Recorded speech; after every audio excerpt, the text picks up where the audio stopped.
جب آپ موت کو یاد رکھیں گے آپ کبھی یہ نہیں کہیں گے کہ شب قدر تو گزر گئی، رمضان تو گزر گیا، اب نیکیاں کر کے کیا کرنی ہے۔ کیا آپ کو یقین ہے کہ آپ کو رمضان میں ہی موت آئے گی اور اب نہیں آئے گی؟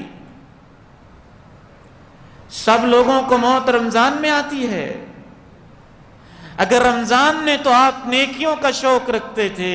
اور رمضان کے بعد جو آپ نے رمضان میں نیکیوں کے محل تعمیر کیے تھے اس کو ڈھانے میں گرانے میں مصروف ہو گئے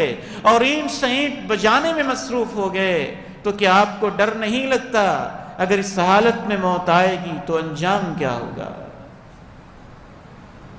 من اکیس الناس ومن احزم الناس، سب سے سمجھدار کون ہے، سب سے ذہین کون ہے؟ فرمایا سب سے سمجھدار، سب سے ذہین وہ ہے جو اپنی موت کو یاد رکھتا ہے۔ پہلا مطلب نیکی کرتے ہوئے اس شوق سے کرتا ہے شاید زندگی کی آخری نیکی ہو۔ آپ نے تو ایسی تربیت کی، کہا اگر قیامت قائم ہو رہی ہو میں اس کو اپنی زبان میں تشریح کروں تو یوں کہوں گا، زلزلے برپا ہو رہے ہوں، آسمان شک ہو رہا ہو، ستارے جھڑ رہے ہوں، سورج بے نور ہو رہا ہو، چاند کے ٹکڑے ٹکڑے ہو رہے ہوں، آسمان پھٹ رہا ہو، پہاڑ ریزہ ریزہ ہو رہے ہوں، کیا تربیت کی امت کی۔ فرمایا اگر تمہارے ہاتھ میں ایک پودا ہو اور تمہارے پاس موقع ہو کہ زمین میں تم اسے لگا سکتے ہو، قیامت قائم ہو بھی رہی ہو تو وہ پودا زمین میں لگا دینا، یعنی اس نیکی کو بھی ضائع نہ جانے دینا۔ ان قامت الساعة وبيد احدكم فسيلة فإن استطاع ان يغرسها فليغرسها، قیامت قائم ہو رہی ہو، تمہارے ہاتھ میں پودا ہو، نیکی کا موقع موجود ہو، تم اس پودے کو لگا سکتے ہو تو لگا دینا۔ کہا کسی نیکی کو معمولی نہ سمجھنا،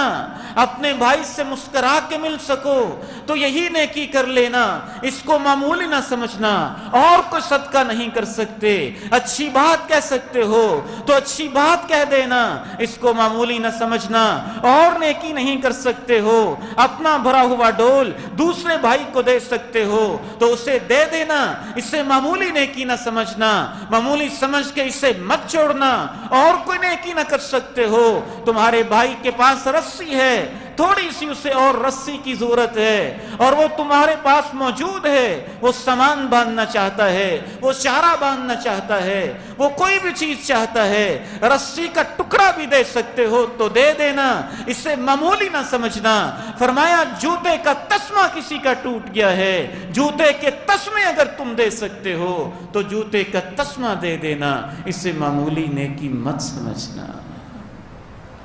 نیکیاں معمولی نہیں ہوتی ہیں، یہ رمضان میں بس زیادہ قیمتی ہو جاتی ہیں، ان کا ثواب زیادہ بڑھ جاتا ہے، وگرنہ انسان کے لیے وہی لمحے قیمتی ہیں جن میں ان کو نیکی کا موقع مل جاتا ہے۔ دوسرا مطلب سب سے سمجھدار انسان وہ ہے جو موت کو کثرت سے یاد رکھتا ہے، جب گناہ کرنے لگتا ہے، جب اس کا دل گناہ کے شوق پیدا کرنے لگتا ہے، جب نفس امارہ اس کو گناہ پہ اکسانے لگتا ہے، جب اس کی آنکھیں بے حیائی کرنے کو چاہتی ہیں، جب اس کی زبان غلط بولنے لگتی ہے، جب اس کے ہاتھ غلط پکڑنے لگتے ہیں، جب اس کے قدم غلط راہوں پہ چلنے لگتے ہیں، جب اس کی دل کی دھڑکنیں غلط سوچ کے لیے دھڑکنے لگتی ہیں، جب اس کے سینوں میں غلط خیالات جوش دینے لگتے ہیں، تو سمجھدار انسان وہ ہوتا ہے جو اس وقت موت کو یاد کر کے گناہ سے رک جاتا ہے۔ جناب عمر بن عبدالعزیز رحمہ اللہ رحمتاً واسعہ